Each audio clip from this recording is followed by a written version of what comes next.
Di situ jelas sekali kenapa kok Banser dan GP Ansor sampai membubarkan pengajian Ustadz Syafiq Reza ini. Ya. Karena sebelumnya sudah disepakati bahwa pengurus masjid itu sudah bersedia membatalkan atau menunda.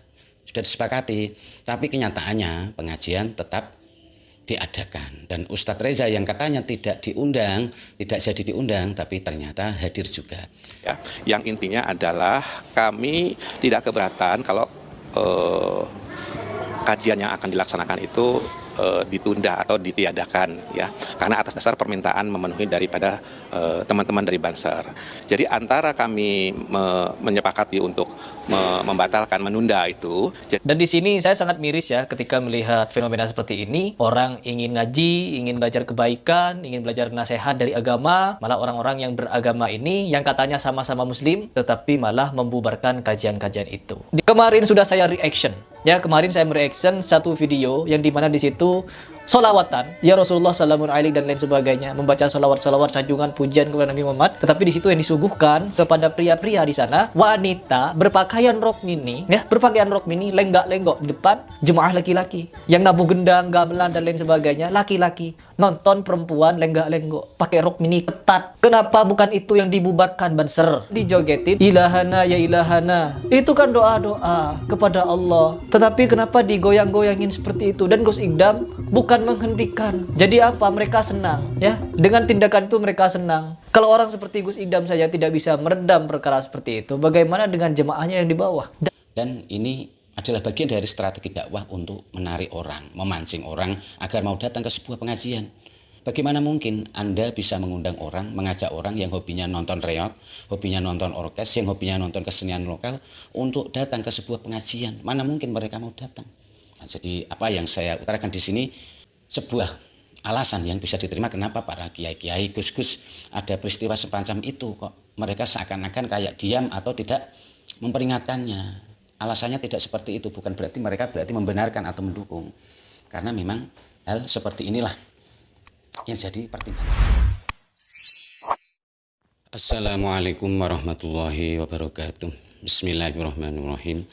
Alhamdulillahirabbil alamin wa bihi nasta'inu ala umuri dunya waddin. Wassalatu wassalamu ala asyrafil anbiya'i wal mursalin sayyidina wa maulana Muhammadin wa ala alihi wa sahbihi ajma'in amma ba'd. Para pemirsa sebangsa dan setanah air dimanapun Anda berada yang berbahagia, terima kasih Anda semua masih bersama dengan saya Nur Rahmat Asmawi di Nurmas Channel.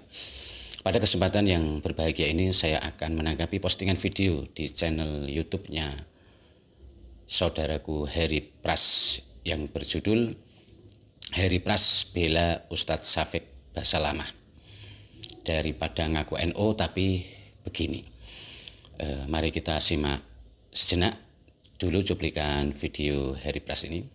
Bismillahirrahmanirrahim, teman-teman, ada kabar terbaru mengenai pengajiannya Ustadz Syafiq Reza Basalamah, di mana pengajian beliau baru-baru ini dibubarkan. Ya, ada oknum-oknum dari entah apa itu, mereka membubarkan pengajian beliau dengan cara yang tidak jauh berbeda dengan membubarkan siapa kemarin? Hanan Attaqi. Mereka membubarkan Ustadz Reza Basalamah sebagaimana mereka membubarkan Hanan Attaqi. Allah. Dan di sini saya sangat miris ya ketika melihat fenomena seperti ini. Orang ingin ngaji, ingin belajar kebaikan, ingin belajar nasihat dari agama, malah orang-orang yang beragama ini yang katanya sama-sama muslim, tetapi malah membubarkan kajian-kajian itu. Kemarin sudah saya reaction.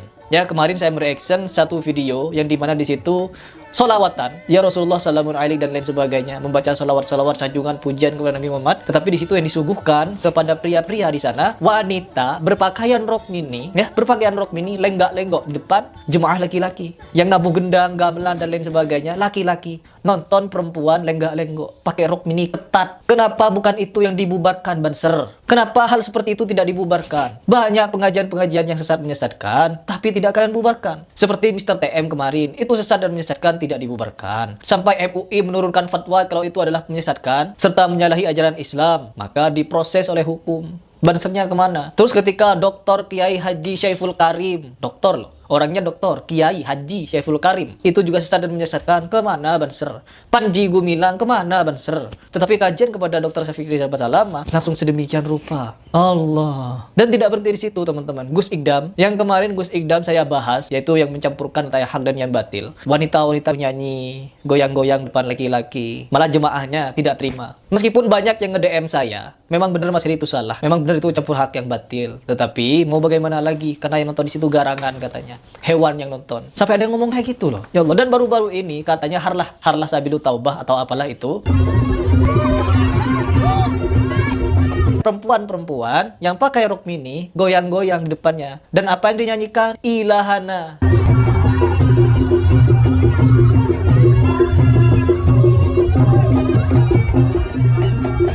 Ya Allah, ilahana. Artinya apa? Doa-doa kepada Allah. Ditabur dengan musik-musik tradisional dan dijogetin ilahana ya ilahana. Itu kan doa-doa kepada Allah. Tetapi kenapa digoyang-goyangin seperti itu? Dan Gus Igdam bukan menghentikan. Jadi apa? Mereka senang, ya. Dengan tindakan itu mereka senang. Kalau orang seperti Gus Igdam saja tidak bisa meredam perkara seperti itu, bagaimana dengan jemaahnya yang di bawah? Dan ini ketika dikritik kita yang salah. Berdakwah bukan seperti itu, Mas Heri. Bagaimana lalu berdakwahnya? Tidak berhenti di situ, teman-teman. Kalau memang Banser ini mau membubarkan, ini dibubarkan. Perkara seperti ini dibubarkan. Katanya kalian menjaga kiai, katanya kalian menjaga ulama, tetapi kalian juga menjaga gereja. Gereja sudah ada security-nya, gak perlu dijaga lagi. Untuk saudaraku Heri Pras yang saya hormati, penilaian Anda tentang apa yang dilakukan Banser atas penolakannya terhadap Ustadz Syafiq Reza Basalamah ini perlu untuk diluruskan ya. Walaupun sebagian besar konten-konten Anda ini banyak yang saya sukai ya, saya cocoki, dan saya adalah termasuk subscriber Anda, tapi ucapan Anda yang ini perlu saya luruskan ya. Tanggapan saya di sini bukan untuk membenarkan atau menyalahkan siapapun, tapi ini murni untuk saling mengingatkan kepada saudaraku sesama muslim. Dan yang ingin saya sampaikan di sini, saya mencoba menghadirkan fakta-fakta kebenaran yang sebenarnya. Baik, setelah saya menyimak kronologi dan kejadian yang sebenarnya tentang peristiwa pembubaran pengajian yang mengundang Ustadz Syafiq Reza Basalamah sebagai narasumbernya, saya pribadi menilai meskipun saya tidak bisa membenarkan hal itu, tapi tindakan yang dilakukan Banser tidak bisa disalahkan di sini. Karena sebelum diadakan pengajian di Masjid As-Salam dengan mengundang Ustadz Syafiq Basalamah yang sudah ke-6 kalinya ini, pihak pengurus Ansor dan Banser sudah memperingatkan untuk tidak mengundang Ustadz Syafiq Basalamah lagi dengan alasan track recordnya dan rekam jejak beliau dalam isi ceramahnya yang dinilai, yang dianggap provokatif dan penuh dengan ujaran kebencian. Ditambah lagi dengan mempertimbangkan situasi yang masih dalam suasana pemilu, di mana hasil perhitungan suara real count di KPU yang masih belum selesai. Karena pertimbangan menjaga situasi yang kondusif dan menjaga hal-hal yang bisa memperkeruh suasana, hal inilah yang kemudian mungkin menjadi alasan GP Ansor dan Banser menolak Ustadz Syafiq Reza Basalamah.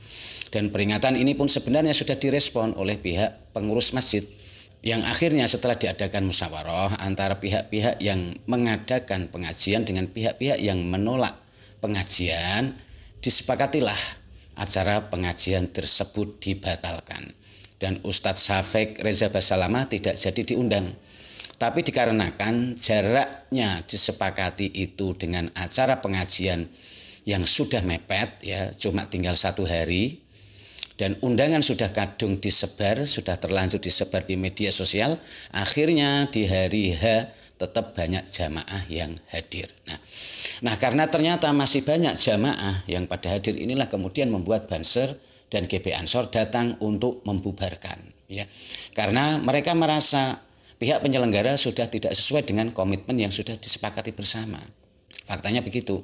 Baik, untuk lebih jelasnya mari kita simak saja video kronologinya yang disampaikan oleh pengurus masjid dan bagaimana nanti tanggapan MUI Provinsi Jawa Timur menanggapi hal ini.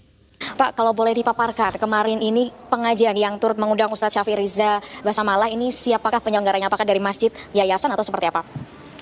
Baik, terima kasih. Sebelumnya saya informasikan terlebih dahulu ya, bahwa Yayasan Masjid As-Salam Purimas ini letaknya sangat strategis sekali, yaitu perbatasan antara kota Surabaya dengan Sidoarjo. Kalau mau ke bandara selalu lewat, mau kemana-mana selalu aksesnya lewat ya, jadi sangat strategis. Sehingga visi dan misi daripada Masjid As-Salam ini adalah untuk pusat kajian Surabaya Timur, sehingga di masjid ini memang secara rutin menghadirkan ustadz-ustadz, ulama-ulama, para kiai untuk memberikan kajian. Bahkan setiap hari di masjid ini ada kajian yang diisi oleh beberapa unsur ya. Jadi tidak hanya dari kelompok NU, tetapi juga Muhammadiyah, mungkin dari Salafi dan sebagainya. Intinya adalah kajian yang diisi oleh para ulama, ustadz dari faham dari ahli sunnah wal jamaah, saya kira mungkin itu. Ya, ini Pak, kehadiran dari Ustadz Syafiq Riza Basamallah ini kan memang bukan kali pertama di masjid ini ya Pak ya. Namun kemarin memang terjadi kericuhan. Kalau boleh dipaparkan bagaimana kronologinya dan penyebab atau alasan penolakan dari Ustadz Basamallah ini seperti apa? Sebenarnya kajian yang diisi oleh Ustadz Basalamah tadi malam itu sebenarnya untuk yang ke-6 kalinya ya. Jadi selama 5 kali sudah kita laksanakan dengan menghadirkan beberapa ustadz, di antaranya Ustadz Syafiq Basalamah, di antara Firanda ya, Ustadz Syafiq Basalamah, dan tidak ada persoalan di masjid ini. Hanya mungkin malam tadi itu ada sedikit gesekan ya. Mungkin ini dimulai dengan adanya surat yang kami terima dari teman-teman Banser ya, yang keberatan kalau diadakan di masjid ini menghadirkan Ustadz Syafiq Basalamah. Nah, dengan keberatan itu kami mengundang ya dari Kapolsek, kemudian dari unsur NU, kemudian dari Banser sendiri ya. Ada beberapa yang hadir pada saat itu, juga tokoh-tokoh ulama dari NU ya, yang intinya adalah kami tidak keberatan kalau kajian yang akan dilaksanakan itu ditunda atau ditiadakan ya, karena atas dasar permintaan memenuhi daripada teman-teman dari Banser. Nah, kemudian kami sudah mengundang ke para jamaah melalui medsos. Jadi antara kami menyepakati untuk membatalkan, menunda itu, jadi antara kami menyepakati untuk membatalkan, menunda itu, dengan kami sudah mengundang, karena waktunya hanya 1 hari ya. Nah, intinya malam tadi itu ada sebagian jamaah yang sudah tahu memang itu ditiadakan. Nah, tapi ada juga yang mungkin dia tidak membaca perkembangannya bahwa itu di Masjid As-Salam tidak jadi gitu loh. Nah, karena itu tadi mereka ada yang datang, namun juga dari teman-teman Banser juga datang dengan berpakaian seragam Banser ya. Kemudian Banser menganggap, loh kok Masjid As-Salam tidak komitmen tetap jadi, padahal Ustadz Syafiq itu tidak jadi datang ke Masjid As-Salam Purimas. Baik, artinya ada salah paham antara jamaah ya Pak ya. Tapi kalau terkait dengan surat yang diajukan oleh Banser, adanya tudingan alasan kenapa penolakan terjadi itu dengan beberapa hal, salah satunya mencegah untuk umat beragama ini terpecah belah dan lain sebagainya, apakah benar? Saya kira keberadaan Ustadz Syafiq Basalamah, siapa yang tidak tahu ya. Beliau kan sering ceramah di mana-mana, kita bisa lihat di YouTube ya, di televisi. Kita tahulah sekelas Ustadz Syafiq Basalamah tidak seperti itu ya, yang kami lihat ya. Tidak seperti itu, berupaya seperti yang ditudingkan oleh Banser tadi. Saya kira mungkin itu hanya kesalahpahaman saja. Kajiannya tentang apa Pak, kalau boleh tahu? Tentang apa? Yang mana? Ini ketua yayasan. Mengenai Baik. Ya. Terima kasih banyak Pak informasinya pada hari ini. Demikian. Baik, terima kasih Farah Manila dari Farah. Pemirsa, kami ajak Anda untuk mendengarkan respon dari Majelis Ulama Indonesia. Kami sudah tersambung secara virtual bersama dengan Kiai Haji M. Hasan Ubaidillah, Sekretaris MUI Jawa Timur. Assalamualaikum, selamat siang Ustadz. Waalaikumsalam warahmatullahi wabarakatuh. Oke, Ya. Mungkin pertama-tama kami ingin minta tanggapannya terlebih dahulu Pak Kiai mengenai adanya pembubaran pengajian tersebut. Ini seperti apa tanggapan dari MUI? Ya, kita ya di tengah situasi yang masih dalam pemilihan umum yang masih belum selesai, tentu semua pihak harus bisa menahan diri, tidak terprovokasi, jika terjadi hal-hal yang bisa merusak kondusivitas pelaksanaan pemilihan umum. Walaupun penghitungan sudah selesai secara quick count, tapi real count-nya kan belum. Masih upaya-upaya yang lain dilakukan. Ini jangan sampai kemudian karena persoalan-persoalan kesalahpahaman, komunikasi yang tidak tersampaikan, ini kemudian terjadi konflik di masyarakat. Pak Kiai, kalau kita lihat kan ada salah satu isi surat dari Banser mengenai penghentian ceramah tersebut adalah mengenai isinya yang mungkin tidak sesuai dengan garis besar Banser tersebut, Pak. Ini provokatif lah kita katakan. Ini seperti apa Pak MUI melihatnya, menilainya? Segala sesuatu itu kita harus memahami kronologi kejadiannya dan latar belakangnya. kami juga sangat memahami apa yang dilakukan oleh sahabat-sahabat Ansor, sahabat-sahabat Banser, itu tidak lepas dari track record dari Ustadz yang diundang. Dalam jejak digitalnya juga kita juga bisa menyaksikan bersama bagaimana ada yang terkait dengan ujaran kebencian, hate speech, itu juga bisa kita lihat. Maka tentu yang arif menurut saya bagaimana penyelenggara itu bisa melakukan musyawarah komunikasi dengan sahabat-sahabat Ansor Banser sehingga hal-hal seperti ini tidak terjadi, tidak perlu terjadi pada situasi-situasi pemilu saat ini. Sehingga menurut saya apa yang sudah dilakukan berupa musyawarah melalui aparat baik kelurahan, kemudian di sana ada polsek dan sahabat Banser maupun pelaksana panitia dari Masjid As-Salam yang ada kesepakatan itu sudah langkah yang tepat sebenarnya. Tapi sayangnya komunikasi ini kan kemudian terputus. Kalau tadi mendengar keterangan dari panitia bahwa yang tersampaikan kepada sahabat-sahabat Banser itu kan tidak sesuai dengan komitmen atau isi persurat perjanjian yang sudah dilakukan. Tentu kendala komunikasi seperti ini penting untuk terus diurai. Dan saya paham sekali terkait dengan keberadaan Masjid Purimat itu seperti apa situasi yang ada di sana. Sehingga ketika ada kecurigaan-kecurigaan dari sahabat Ansor Banser terkait dengan adanya ujaran kebencian, saya kira itu penting sekali untuk dikomunikasikan. Sehingga tidak terjadi kesalahpahaman seperti itu. Bisa dikatakan miskomunikasi, tapi Majelis Ulama Indonesia sendiri apakah memang sudah sempat berkomunikasi atau mencoba menghubungi Ustadz Riza Basalamah ini untuk menanyakan mengenai hal sebelumnya? Kami dikonfirmasi oleh aparat kepolisian, khususnya dari Polda Jawa Timur, terkait dengan kasus ini. Sehingga kami menilai bahwa ini hanya kesalahan komunikasi saja yang tidak terurai antara panitia dengan sahabat Banser. Maka kami dari Majelis Ulama Indonesia Provinsi Jawa Timur ketika berdakwah itu tetap mengedepankan kesantunan dan memperhatikan kearifan lokal. Panduan dari Al-Quran, ud'u ila sabili rahmati bil hikmati wal mau'izatil hasanati, itu penting sekali untuk dijadikan pedoman. Jadi berdakwah terkait dengan ila sabili rabbika bil hikmati, dengan hikmah kebijaksanaan ini menjadi utama harus dilakukan, sehingga komunikasi terkait dengan berbagai macam hal ini salah satu bentuk kearifan, bentuk hikmah yang harus dilakukan sebelum kita itu menghakimi atau sebelum kita itu melakukan dakwah. Baik, terima kasih Kiai Haji M. Hasan Ubaidillah, Sekretaris MUI. Setelah menyimak video tersebut, di situ jelas sekali kenapa kok Banser dan GP Ansor sampai membubarkan pengajian Ustadz Syafiq Reza ini. Ya. Karena sebelumnya sudah disepakati bahwa pengurus masjid itu sudah bersedia membatalkan atau menunda. Sudah disepakati, tapi kenyataannya pengajian tetap diadakan. Dan Ustadz Reza yang katanya tidak diundang, tidak jadi diundang, tapi ternyata hadir juga.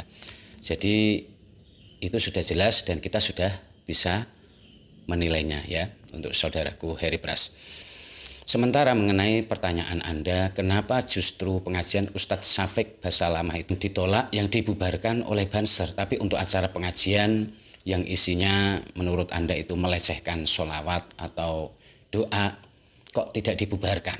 Karena pertimbangannya adalah ceramah yang berisi provokasi, ujaran kebencian, yang bisa meresahkan umat. Sebagaimana yang sering disampaikan oleh Ustadz Syafiq Reza Basalamah itu, memang sangat berbahaya untuk persatuan dan keutuhan bangsa ini. Dan tentu ini bisa menggiring massa untuk berbuat anarkisme dan destruktif ya. Tentu ini yang tidak diinginkan ya. Sementara untuk sholawat dan doa yang menurut Anda itu dilecehkan, memang perilaku itu jelas salah dan keliru. Itu memang jelas salah dan keliru kalau sholawat itu digunakan untuk joget-joget dan sebagainya ya. Dan ketika bersolawat semacam itu kadang ada di sebuah pengajian ya, bukan berarti itu terus dibenarkan dan didukung oleh para kiai. Misalkan ada acara kayak begitu, di situ ada kiai yang hadir, karena di sebuah pengajian bukan berarti kiai atau gus itu mendukung atau membenarkan. Tapi ini lebih kepada menghargai sebuah budaya, menghargai budaya lokal, dan ini adalah bagian dari strategi dakwah untuk menarik orang, memancing orang agar mau datang ke sebuah pengajian. Bagaimana mungkin Anda bisa mengundang orang, mengajak orang yang hobinya nonton reog, hobinya nonton orkes, yang hobinya nonton kesenian lokal untuk datang ke sebuah pengajian? Mana mungkin mereka mau datang? Ya cobalah Anda ini renungi sendiri. Kira-kira orang semacam itu ya, tidak dipancing, tidak diimingi hal-hal semacam ini, mau datang enggak kira-kira? Begitu pertimbangannya. Nah, Mana mungkin orang bisa menasehati para pelacur, para pemabuk kalau orang itu sendiri tidak datang menemui mereka, menasehati mereka.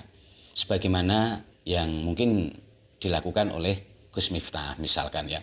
Ketika misalkan Gus Miftah atau ada orang yang membaca sholawat di tempat yang tidak semestinya atau dibaca dalam posisi berjoget dan sebagainya, itu sama sekali tidak ada maksud dan tujuan untuk melecehkan sholawat atau doa ya. Sekali lagi ini perlu dipahami, ini tidak ada maksud dan tujuan untuk melecehkan sholawat atau doa. Dan ini tentu sudah banyak dipahami oleh para kiai-kiai. Sehingga kenapa para kiai-kiai itu tidak melarang atau menegur ketika sholawat itu dibacakan sambil berjoget dan sebagainya. Bukan karena tidak sanggup melarang, bukan karena tidak sanggup melarang. Atau bukan karena mereka ini tutup mata, tidak. Tapi yang perlu Anda pahami ya saudaraku, Heri Pras, menyampaikan kebenaran itu juga perlu lihat situasi dan kondisi yang kadang tidak memungkinkan kalau kita misalkan langsung melarangnya. Kalau dikit-dikit kesalahan langsung kita tolak dengan tegas dan keras tanpa memahami adat, perilaku, kebiasaan yang ada di masyarakat setempat, maka bisa dipastikan jamaah langsung bubar. Kalau sudah bubar atau tidak ada yang datang pengajian, lalu siapa yang akan kita ceramai? Kan logikanya begitu ya. Bukan ini membenarkan ya. Jadi apa yang saya utarakan di sini sebuah alasan yang bisa diterima kenapa para kiai-kiai, gus-gus ada peristiwa semacam itu kok mereka seakan-akan kayak diam atau tidak memperingatkannya. Alasannya tidak seperti itu, bukan berarti mereka membenarkan atau mendukung. Karena memang hal seperti inilah yang jadi pertimbangannya ya untuk saudaraku Heri Pras ya. Tapi sekali lagi bukan berarti dari saya pribadi atau kami para warga Nahdien yang selama ini hal-hal semacam itu mungkin biasa tampak terjadi, itu bukan berarti kami telah mendukung acara pengajian yang diselingi dengan hal-hal semacam itu ya. Saya sendiri tidak setuju kalau ada hal semacam itu di sebuah pengajian ya. Kemudian untuk apa Banser itu kok ikut menjaga gereja? Padahal kan sudah ada polisi yang menjaganya. Padahal negara ini sudah dilengkapi oleh keamanan. Karena pertimbangannya adalah karena ancaman terhadap gereja atau terhadap penganut agama lain. Ancaman itu masalahnya datang dari sebuah kelompok masyarakat. Bukan dari perorangan lagi. Maka untuk mengimbanginya dibutuhkan sebuah kelompok yang siap ikut mengamankan. Nah kenapa inilah Banser dibutuhkan. Kalau hanya polisi saja, sementara yang dihadapi adalah sebuah kelompok masyarakat. Anda sudah bisa bayangkan, jelas tetap polisi, walaupun kita tidak bermaksud untuk meremehkan kinerja polisi, tapi jelas polisi ini akan kewalahan. Dan itu kita bisa lihat fakta-fakta ketika terjadi sebuah kerusuhan, yang kerusuhan itu ditimbulkan oleh massa, ketika terjadi sebuah demonstrasi besar-besaran yang mewakili sebuah kelompok tertentu, kita sudah bisa lihat kejadian-kejadian yang tidak diinginkan tentu harus dihindari. Dan inilah pertimbangannya kenapa kok sampai Banser itu ikut menjaganya. Karena sudah jelas ancaman itu datang dari sebuah kelompok ya. Jadi saya kira cukup sekian dari apa yang saya sampaikan. Semoga ini bisa ikut mencerahkan untuk semua. Saya mohon maaf atas segala kesalahan dan kekurangan. Wabillahi taufiq wal hidayah wal afu minkum. Wassalamualaikum warahmatullahi wabarakatuh.